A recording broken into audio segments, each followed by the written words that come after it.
Hemos estado hablando acerca de la presencia de Dios y la obra de Dios en los tiempos de adversidad. A veces las personas se preguntan, ¿por qué estamos pasando por esto? ¿Y Dios dónde está cuando está pasando esto?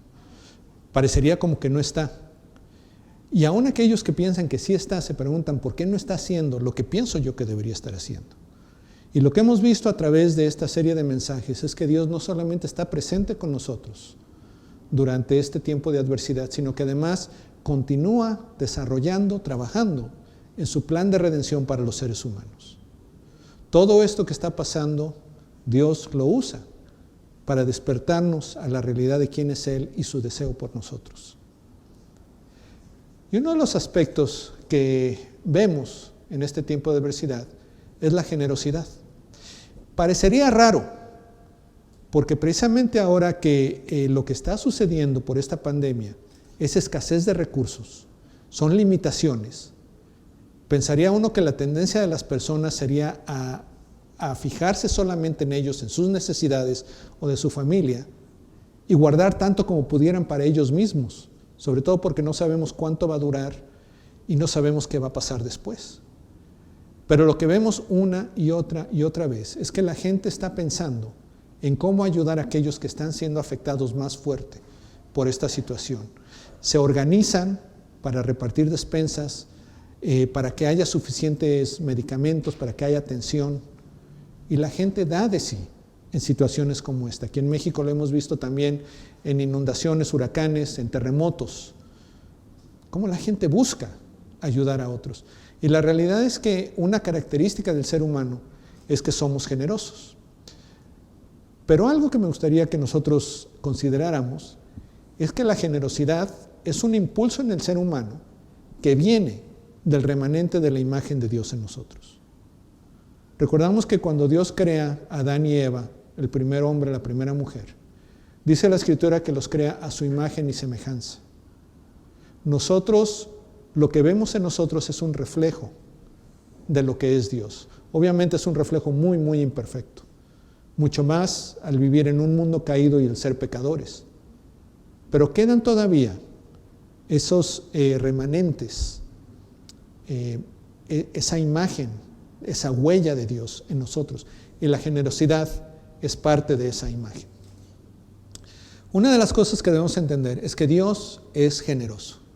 A mí me asombra mucho cuando la gente tiene una imagen de Dios como de que Él es avaro, de que no quiere dar, de que no quiere compartir, que lo quiere todo para sí mismo, que incluso hasta como que se deleita cuando nosotros tenemos alguna necesidad. Y no, la realidad es que Dios es muy generoso. Y esto es un tema que vemos continuamente en toda la Escritura. Quisiera mencionarles nada más algunos versículos que hablan acerca de esto, darles algunos ejemplos donde vemos que Dios es generoso. Después ver cómo Dios, la Escritura, nos anima a que nosotros seamos generosos, para finalmente ver cómo podemos nosotros expresar esta generosidad en medio de la situación que estamos viviendo. Uno de los versículos que más se aprende la gente es Juan 3:16, donde dice que de tal manera amó Dios al mundo que dio a su Hijo unigénito, para que todo aquel que cree en Él no se pierda, sino que tenga vida eterna. Y aquí algo muy importante para nosotros de ver es que Dios cuando considera la situación del ser humano después del pecado, que quedamos separados de Él a causa del pecado, a causa del rechazo que hacemos hacia Él, la manera como Él resuelve esto es dando. Él no ofrece unos cursos, Él no crea una máquina, o Él no cambia las reglas, sino que Él da. Su manera de enfrentar la situación de los seres humanos es dando, es en base a su generosidad. En Efesios, el apóstol Pablo nos recuerda, conforme nos está animando a que debemos comportarnos de cierta manera que él llama andar en amor, nos dice que tomemos como ejemplo a Cristo, y esta es la manera como describe a Jesús. Dice, y anden en amor, así como también Cristo les amó y se dio a sí mismo por nosotros. Ofrenda y sacrificio a Dios como fragante aroma. Nuevamente vemos la característica de Dios en Cristo, de darse, de dar. Porque no es solamente, que hubiera sido totalmente asombroso, mucho más que lo necesario que Dios da a su Hijo, a lo más precioso que Él tiene, la relación de amor más importante, sino que se da a sí mismo. Jesús es Dios encarnado en Él, con tal de restaurar, con tal de redimirnos a esa relación para la cual fuimos creados, donde Él es nuestro Padre y nosotros somos sus hijos. Él no se detiene ahí. En la carta a los Romanos está hablando Pablo de la belleza y la seguridad que tenemos en nuestra relación con Dios, y menciona el que no negó ni a su propio Hijo, sino que lo entregó todo por nosotros. ¿Cómo no nos dará también junto con Él todas las cosas? Y nota lo que está diciendo ahí el apóstol. El carácter de Dios es uno de dar. Y en esta personalidad de Dios de dar, Él quiere dar y dar y dar. Y la manera como lo presenta aquí, lo que nos hace pensar Pablo, es dice, si no nos negó ni a su propio Hijo, ¿por qué vas a pensar que no te va a dar otras cosas? Dios quiere darte. Que tú no tengas lo que crees que debes recibir de parte de Él, te debe hacer agradecerle. Porque Dios no te va a dar nada que te haga daño. Te va a dar aquello que va a lograr que se cumpla su propósito para tu vida. Si Él te dio a su Hijo, también te va a dar junto con Él todas las cosas. Esto lo vemos en la vida de Cristo. Cristo vino a darse a sí mismo en su obra redentora, en su sacrificio para pagar la pena de nuestros pecados y que pudiéramos ser restaurados a esa relación con Dios. Pero durante su tiempo acá también nos dio su presencia, nos dio su amistad. Bueno, a los que vivían con Él. Nos dio el mensaje de salvación, las buenas nuevas, nos explicó lo que las Escrituras habían anunciado durante tanto tiempo y se estaban cumpliendo en Él. Y por eso nosotros entendemos lo que Dios ha hecho por nosotros. Pero también vemos a Jesús encontrándose con las personas en su punto de necesidad y satisfaciendo esta necesidad.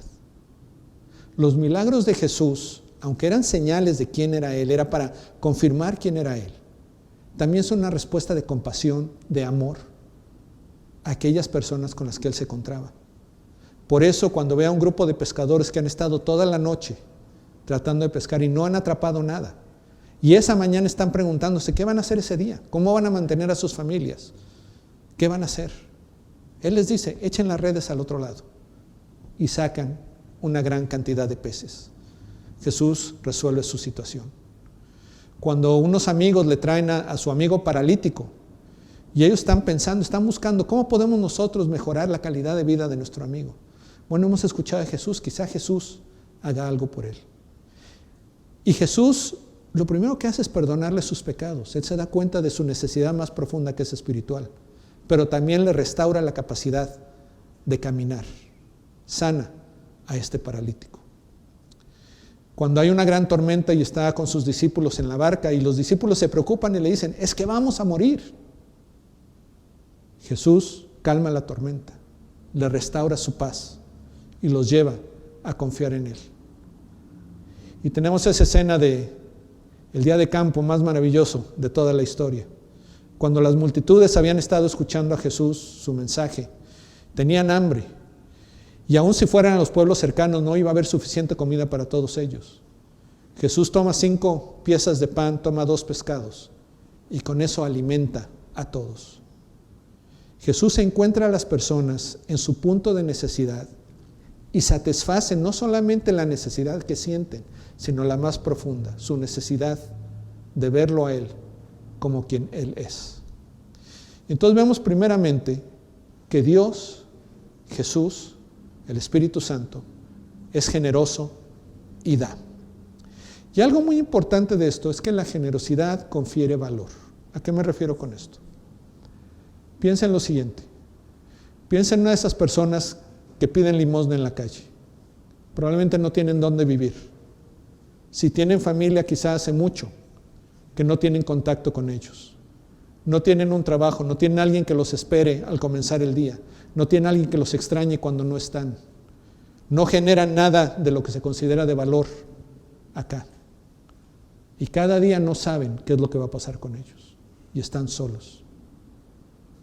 Cuando alguien se acerca con generosidad, los mira a los ojos, quizá les toma de la mano, le da algo de comer, le habla, le da una limosna, le está diciendo: tú eres importante, tú tienes valor, tú existes y yo te considero. Y eso es lo que nos da valor, cuando alguien más nos toma en cuenta y nos considera dignos de recibir. Eso nos reafirma como seres humanos. Es lo que Dios hace con nosotros, con todo lo que nos da. Y por eso, como hijos de Dios, nosotros debemos reflejar esta cualidad de Él a otros. En la Escritura, nosotros somos llamados a ser generosos porque Dios es generoso. En Lucas leemos de cuando Juan el Bautista predicaba a las multitudes en preparación a la llegada de Jesús. Y él les predicaba un mensaje de arrepentimiento. Y las personas que escuchaban este mensaje eran conmovidas. Y le preguntaban: ¿qué pues haremos? Y Juan les responde y les dice: el que tiene 2 túnicas, comparta con el que no tiene. Y el que tiene que comer, haga lo mismo. Y Juan les estaba diciendo: si tú tienes y ves que alguien tiene necesidad, dale, comparte, sé generoso. En el Sermón del Monte, Jesús menciona algo similar. Él dice: ustedes han oído que se dijo ojo por ojo y diente por diente. Pero yo les digo, no resistan al que es malo. Antes bien, a cualquiera que te abofetee en la mejilla derecha, vuélvele también la otra. Al que quiera ponerte pleito y quitarte la túnica, déjale también la capa. Y cualquiera que te obliga a ir 1 kilómetro, ve con él 2. Al que te pida, dale. Y al que desee pedirte prestado, no le vuelvas la espalda. Y vemos que aquí esto va aún más allá de lo que es justo, de lo que debe ser, incluso de lo que marca la ley. Y básicamente lo que Jesús está diciendo es: no te ensimismes, no te fijes solamente en ti, considera al otro y da, sé generoso. En la iglesia del primer siglo tenemos un par de historias que quisiera compartir con ustedes. La primera es acerca de la iglesia que estaba en Antioquía, al norte de donde estaba Israel, más al norte de donde estaban. Y era una iglesia donde muchas cosas estaban pasando. Ahí estaban Bernabé y Saulo que más adelante lo llegamos a conocer como Pablo. Y nos dice en Hechos 11 que por aquellos días unos profetas descendieron de Jerusalén a Antioquía, fueron de Jerusalén a Antioquía.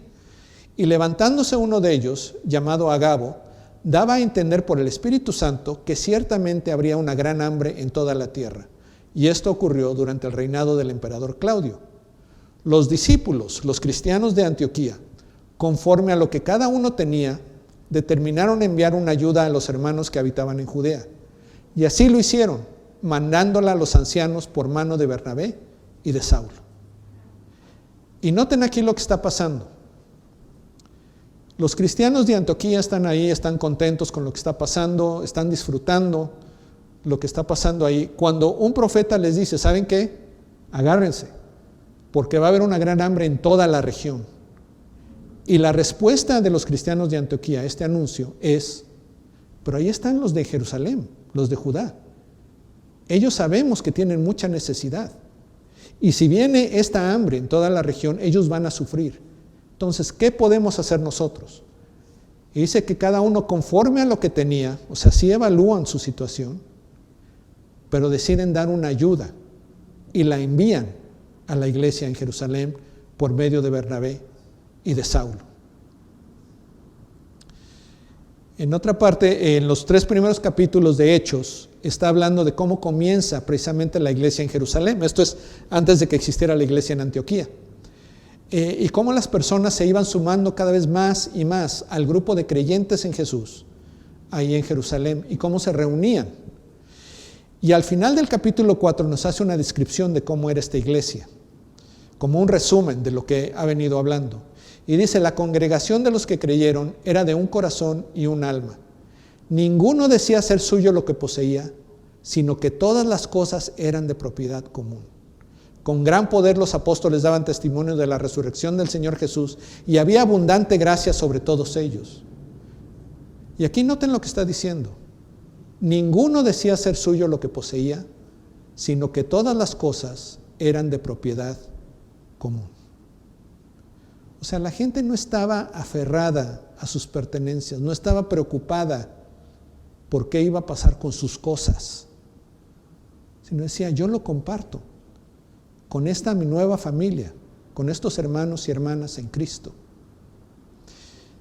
Y al final del capítulo nos dice, no había pues ningún necesitado entre ellos, porque todos los que poseían tierras o casas las vendían, traían el precio de lo vendido y lo depositaban a los pies de los apóstoles, y se distribuía a cada uno según su necesidad. Y aquí hay dos cosas muy importantes de notar. La primera es lo que dice allá al final de esta oración. Dice, se distribuía a cada uno según su necesidad. Lo cual nos habla de que las personas estaban conscientes de las necesidades que había entre ellos. La relación que tenían, la comunión que tenían, era tal que sabían la situación de los demás y podían ellos ayudar a estas necesidades que tenían. Y noten lo que dice al principio, no había pues ningún necesitado entre ellos. Y aquí quiero que te detengas un momento. Piensa en tu iglesia, piensa en tu familia. Piensa en tus vecinos. ¿Hay algún necesitado entre ellos? ¿No te gustaría que al ver estos círculos en los que te desenvuelvas puedas decir, no hay ningún necesitado entre ellos, porque a cada uno se le da según su necesidad? Imagínate que así fuera en tu comunidad, en tu iglesia, con tu familia. Que hubiera tal relación unos con otros, que no solamente supieran de cómo están, realmente cómo están, qué necesitas, sino además en esa preocupación también se suplieran las necesidades, de tal manera que ninguno tuviera necesidad. Ahora, ¿qué es lo que puedes hacer? Primeramente, orar. Y aquí te animo a que no subestimes, no solamente el poder, sino los efectos de la oración. Cuando tú pones en oración a una persona, cuando la llevas ante Dios tu Padre, por tu amor por ellos, por tu preocupación por ellos, se establece o se fortalece la relación que tienes con ellos. Porque estás diciendo, esta es una persona que me importa lo suficiente, que la quiero presentar ante Dios y le quiero decir a Dios, mi Padre, mira a mi amigo, mira a mi primo, mira a esta persona de la iglesia.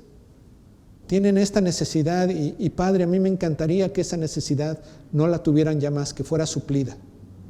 Ora por ellos. Y cuando la gente sabe que estás orando por ellos, como habíamos hablado, eso les refuerza su sentido de ser y de pertenencia en la relación contigo, de pertenencia dentro de la iglesia, dentro de la familia. Anima a otros. Como habíamos mencionado, cuando nosotros le comunicamos a una persona interés por ellos, eso les anima, eso les dice, estoy bien acá, voy a estar bien, hay gente que está preocupada por mí. Y lo puedes hacer, hay un par de maneras que lo puedes hacer durante este tiempo de pandemia. Una es llamarlos, una llamada telefónica, sobre todo si es alguien con quien comúnmente no tienes ese tipo de contacto. Tú llámalos y vas a ver cómo eso los va a animar. O visítalos, y nota que ahí lo pongo entre comillas, porque puedes hacer ya sea una videollamada, o puede ser ir a su casa y desde afuera, desde la calle, platicar con ellos con la sana distancia. Pero el que hagas eso, el que tú hagas ese esfuerzo, les muestres ese dar de tu tiempo para estar con ellos, eso los va a animar mucho. Y finalmente dando, que es la manera de generosidad con la que estamos más familiarizados. Pero por lo general tendemos a pensar solamente en los aspectos materiales. Y por supuesto, si tú puedes darle dinero a alguna persona que no ha podido trabajar o no ha podido generar ingresos para su familia, hazle una transferencia. Si puedes llevarle de comer, llévale. Si puedes llevarlo en tu carro a una cita con el doctor o a comprar medicamentos, hazlo. Hay muchas maneras en que nosotros podemos dar a la gente de los recursos que Dios nos ha dado a nosotros. Pero comparte también tu vida. Cuando tú escuchas a otra persona, es lo más valioso que puedes hacer por ellos, muchas veces. Porque nuevamente eso les dice, mi vida vale. Hay alguien que se interesa en esto. Y puedes tú compartir también con ellos. Quizá aprender uno de otro de las experiencias que han tenido. Y puedes tú también dar espiritualmente. Este es un tiempo donde la gente se está haciendo esas preguntas importantes. ¿Cómo es posible que pase todo esto? ¿Qué poco control tenemos los seres humanos sobre nuestro entorno, sobre nuestra situación, sobre la naturaleza? ¿Dónde está Dios? ¿Le importo yo a Dios? ¿Cuál es su propósito para mí? Todas esas cosas las puedes platicar con ellos, puedes compartirles el mensaje del perdón de los pecados en la persona de Jesucristo y la vida eterna que podemos vivir con Dios cuando ponemos nuestra fe en Él para esto. Esta semana, y más bien en este momento, pídele a Dios que traiga a alguien a tu mente con quien tú puedas ser generoso o generosa. Así que el Espíritu Santo los ponga en tu mente. Que Él te diga, esta es la persona con la que yo quiero que tú muestres generosidad. Y después piensa qué puedes hacer por él o por ella. Y a lo mejor no sabes, nuevamente pídele a Dios el Espíritu Santo que Él te revele qué es lo mejor que puedes hacer por esta persona. Si es necesario, pregúntale a alguien cercano a ellos qué necesidad tienen que tú puedas ayudar a suplir. Pero no lo dejes nada más en eso, sino que hazlo. Aparte el tiempo durante esta semana en que tú vas a suplir esta necesidad por ellos. Cuando nosotros somos generosos, nosotros reflejamos el hecho de que Dios es generoso. Con eso lo glorificamos y ayudamos a otros a conocerle. Vamos a pedirle a Dios que así sea. Padre, gracias por el recuerdo, el recordatorio que tú nos das a través de estos pasajes, a través de estas historias, de que tú eres generoso. Que nos asombremos al considerar todo lo que recibimos de ti, día a día, momento a momento, que muchas veces ni cuenta nos damos, tan acostumbrados estamos a recibir de ti. Pero nuevamente que nos asombremos y en gratitud no nos aferremos a todo eso que recibimos, sino que busquemos compartirlo con otros, busquemos bendecir a otros. Te pido, Espíritu Santo, que tú pongas en nuestra mente a esa persona o personas, quizá una familia con la que tú quieres que nosotros mostremos generosidad. Ayúdanos a saber la mejor manera de ayudarles y apoyarles en esta situación y ser generosos con ellos. Y danos lo necesario para poder efectuar esta obra de generosidad. De tal manera que demos testimonio de quién eres tú y seas glorificado en nuestras vidas.